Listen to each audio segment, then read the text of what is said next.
कौन कौन वो लोग थे जो साथ में मुकाबिल थे, किनके साथ ये देखा गया है कि अपने देश में किन किन नेताओं की क्या अप्रूवल रेटिंग है, और उस हिसाब से आप देखिए कि कितनी बड़ी उपलब्धि है हमारे देश के लिए और हमारे देश के प्रधानमंत्री के लिए भी। वर्ल्ड लीडर मोदी, कैसे यह किया गया? मॉर्निंग कंसल्ट, यहां जो आपको दिखाई दे रहा था लोगो और एजेंसी का नाम, असल में वो रियल टाइम डेटा लेकर तमाम जगहों पर सैंपल साइज लिया जाता है और उस सैंपल साइज के आधार पर उन देशों में यह देखा जाता है कि वहां के इलेक्शंस, इलेक्टेड लीडर्स और उसके बाद इश्यूज, इन मामलों में लोगों का कहना क्या है, और उसके हिसाब से वीकली रेटिंग्स जारी की जाती हैं। और उसमें आप देखिए नरेंद्र मोदी वर्ल्ड लीडर दिखाई दे रहे हैं। वाकई जिस तरीके का प्रबंधन दिखाई दिया है कोरोना में, बहुत सारे लोग इसको क्रिटिसाइज कर सकते हैं कि इसमें बहुत सारी चीजें ऑटोमेटिकली हुई हैं, उसका श्रेय क्यों लिया जाना चाहिए।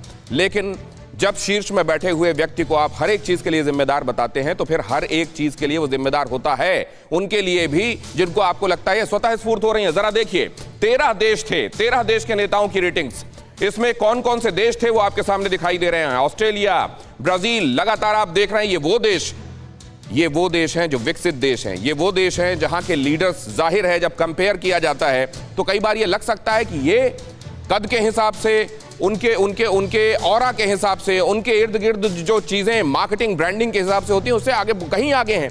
लेकिन आप देखिए जब लोगों से यह पूछा गया कि आप किसको मानते हैं कि वो अपने देश में सबसे ज्यादा स्वीकार्य नेता हैं, और तब यह दिखाई देता है कि वर्ल्ड लीडर के तौर पर इस त्रासदी के दौर में, इस कोरोना काल में, उस साल जिससे बुरा साल इस समय जीवित लोगों ने नहीं देखा होगा, तब सबसे ज्यादा भरोसे का चेहरा कौन दिखाई देता है, सबसे ज्यादा अप्रूवल्स किसको मिलते हैं, वो रेटिंग्स यहां दिखाती हैं। आप देखिए यहां पे कौन कौन से देश शामिल थे। ये तमाम देश जिनका डंका बजता है, ये तमाम देश जो उपलब्धियों के लिए पूरी दुनिया में जाने जाते हैं, संयुक्त राज्य अमेरिका हो, ब्रिटेन हो, ये ऑस्ट्रेलिया हो, इनको मिलाकर, और फिर वहां के लीडर्स, जाहिर है जितना विकसित देश, जितना शक्तिशाली वहां का अपरेटस, वहां का सिस्टम, उतना आसान वहां के लीडर के लिए काम करना।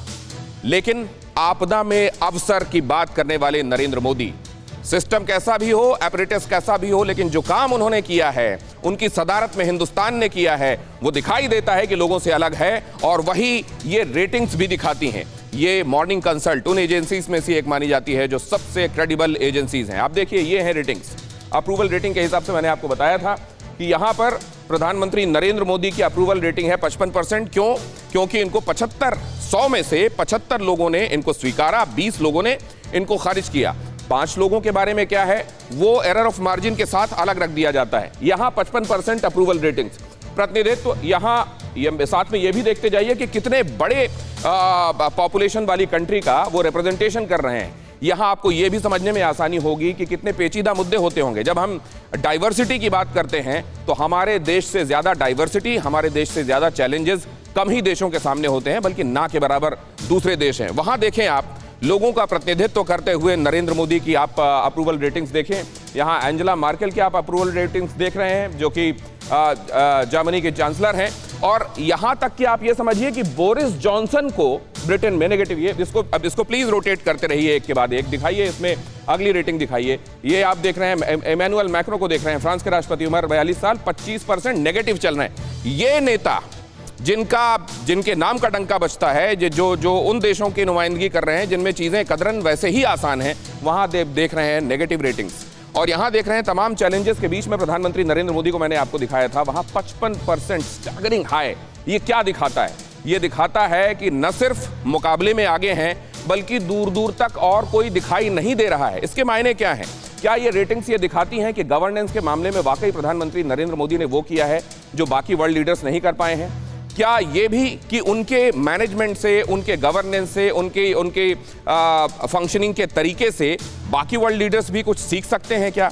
इन रेटिंग्स के मायने क्या हैं? खासतौर से तब जब ये कहा जा रहा हो कि हिंदुस्तान इन दिनों इकोनॉमी के लिहाज से उतना बेहतर नहीं कर रहा है, तब आपको ये भी ध्यान रखना चाहिए कि वर्ल्ड वाइड इस समय इकोनॉमी क्या कर रही है।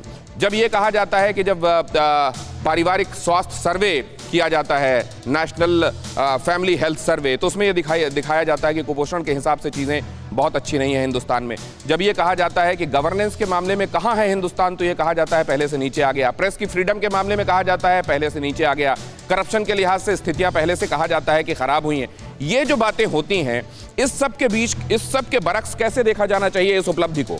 ये उपलब्धि न सिर्फ प्रधानमंत्री नरेंद्र मोदी की उपलब्धि है, बल्कि ये ठप्पा है हमारे देश पर भी कि हमारा देश जग से मोर बनने की तरफ कदम बढ़ा रहा है। लेकिन इसको दोनों ही तरीकों से देखना पड़ेगा, इसके क्रिटिक्स को भी सुनना पड़ेगा और इस उपलब्धि को उपलब्धि के तौर पर मानते हुए आगे भी बढ़ना पड़ेगा। लेकिन उस समय जब हम क्रिटिसिज्म को सुनेंगे तो हम उम्मीद ये करेंगे कि क्रिटिसिज्म कंस्ट्रक्टिव हो, सिर्फ वो क्रिटिसिज्म नहीं जो सिर्फ क्रिटिसाइज करने के लिए किया जाता है। फिक्र आपकी, सोमवार से शुक्रवार रात 9 बजे सिर्फ TV9 भारतवर्ष पर।